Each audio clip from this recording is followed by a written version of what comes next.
नमस्कार, मैं Rajiv Lochan Pankaj. SIF specialised investment fund, इसको लेके काफ़ी ज़्यादा क्यूरियोसिटी है और होनी भी चाहिए। बहुत सालों के बाद से भी एक नया प्रोडक्ट और इतना यूनिक प्रोडक्ट लेके आया है, तो इन्वेस्टर के लिए एक बेहतर अपॉर्चुनिटी है, तो उनके तरफ से सवाल उठना भी जायज़ है। तो आज इसके डिटेल्स में थोड़ा चलते हैं कि कौन कौन सी कैटेगरीज हैं जहां अपॉर्चुनिटी है इन्वेस्टर के लिए इन्वेस्ट करने की। तो ब्रॉडली 3 कैटेगरी है, just like mutual fund, equity, hybrid और डेट प्रोडक्ट्स, राइट। इक्विटी में 3 सब कैटेगरीज हैं। अब कुछ चीज़ें तो कॉमन हैं तीनों ही कैटेगरी में, जैसे कि long and short. Her category में पहली बार इस प्रोडक्ट में डेरिवेटिव्स अलाउ किया गया है with certain limitations, end fund manager को ये छूट दी गई है कि वो शॉर्ट भी कर सकता है। अगर उसको किसी शेयर में या डेट पेपर्स में आगे मंदी दिखती है तो वो बेच के चल सकता है। ये पहली बार हुआ है, इसीलिए तो SIF यूनिक है, इसीलिए हम लोग इसको लेकर उत्साहित हैं। तो ये हर कैटेगरी में ये दोनों बात लागू होगी। टैक्सेशन म्यूचुअल फंड वाला ही होगा हर कैटेगरी में, ये सब बातें कॉमन हैं। उसके बाद जो सब कैटेगरीज बनती हैं, इक्विटी में 3 सब कैटेगरी। पहले को इक्विटी लॉन्ग शॉर्ट फंड बोलते हैं। इसमें खास बात क्या है कि फंड मैनेजर को ऐसा कोई रिस्ट्रिक्शन नहीं है कि लार्ज कैप में लगाना है, मिड कैप में, स्मॉल कैप में, मार्केट कैपिटलाइजेशन के हिसाब से जैसे नॉर्मली म्यूचुअल फंड में होता है, या किसी खास सेक्टर में। मतलब पूरा का पूरा ब्रॉड इक्विटी मार्केट उनके सामने है। उनको जिस मार्केट कैप का, जिस सेक्टर का जो स्टॉक अच्छा लगता हो उसको लें, जो मंदा लगता हो उसको बेचें। यह है equity long short, vanilla product है जिसमें पूरा का पूरा इक्विटी मार्केट उनके सामने है। दूसरा है equity x top 100 long short.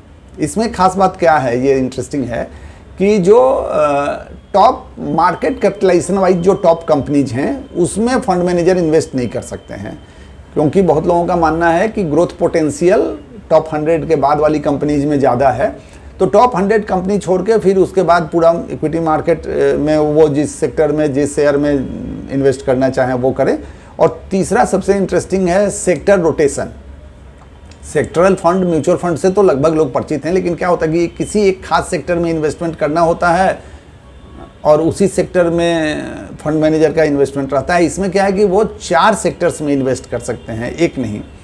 और तो 4 सेक्टर तो बहुत बड़ा स्कोप बन गया। और अगर किसी सेक्टर में उनको दिखता है कि अभी इस सेक्टर में आगे और ग्रोथ पोटेंशियल कम है, तो उस सेक्टर से बाहर निकल के वो किसी और नए सेक्टर में एंट्री कर सकते हैं। तो जो ट्रेडिशनल सेक्टरल म्यूचुअल फंड था उससे बहुत अलग है। तो इक्विटी में ये 3 कैटेगरीज हैं। हाइब्रिड में 2 कैटेगरी है। एक को एक्टिव एसेट एलोकेटर बोलते हैं। इसमें क्या है कि इन्वेस्टमेंट के लिए पूरा ही मार्केट उनके सामने है। मतलब कि इक्विटी भी, डेट भी, इस दोनों के डेरिवेटिव्स भी, रीट, इनवीट जो रियल एस्टेट से जुड़ा हुआ प्रोडक्ट है, कमोडिटीज में कहीं भी इन्वेस्ट कर सकते हैं, गोल्ड में, सिल्वर में। तो पूरा का पूरा जितना भी इन्वेस्टमेंट के लिए एसेट क्लास दिखता है ना, उसमें से कहीं भी वो कर सकते हैं लॉन्ग शॉर्ट। और दूसरा हाइब्रिड लॉन्ग शॉर्ट, इसमें क्या है कि वो इक्विटी और डेट में इन्वेस्टमेंट करेंगे, लेकिन दोनों ही में कम से कम 25% उनका होना चाहिए। मतलब एक जगह 100% का कंसंट्रेशन नहीं हो सकता है। तो ये हाइब्रिड की 2 कैटेगरीज हैं। और डेट में भी 2 कैटेगरी है। एक तो simple debt long short fund है। अंतर ये है म्यूचुअल फंड की तुलना में कि म्यूचुअल फंड में जितने भी डेट फंड्स हैं वो एक खास ड्यूरेशन को फॉलो करते हैं, जैसे क्या बोलते हैं, ओवरनाइट फंड, लिक्विड फंड, या फिर बहुत लॉन्गर पीरियड का फंड। तो एक स्पेसिफिक टाइम के हिसाब से वो लोग इन्वेस्टमेंट करते हैं। इसमें टाइम जैसा कोई बंधन नहीं है उनको। हो सकता है कि उनका कुछ इन्वेस्टमेंट बहुत शॉर्टर पीरियड वाले पेपर्स में हो और कुछ बहुत लॉन्गर पीरियड वाले में हो। तो ड्यूरेशन इसमें मैटर नहीं करता है, ये बहुत बड़ा फ़र्क है। दूसरा सेक्टरल लॉन्ग शॉर्ट है, जिसमें वो कम से कम 2 सेक्टर में के डेट प्रोडक्ट्स में उनको पैसा लगाना पड़ेगा और किसी भी एक सेक्टर में 75% से ज़्यादा नहीं लगा सकते हैं। तो कुल मिला के आप समझ गए कि 3 broader categories, equity, hybrid, date.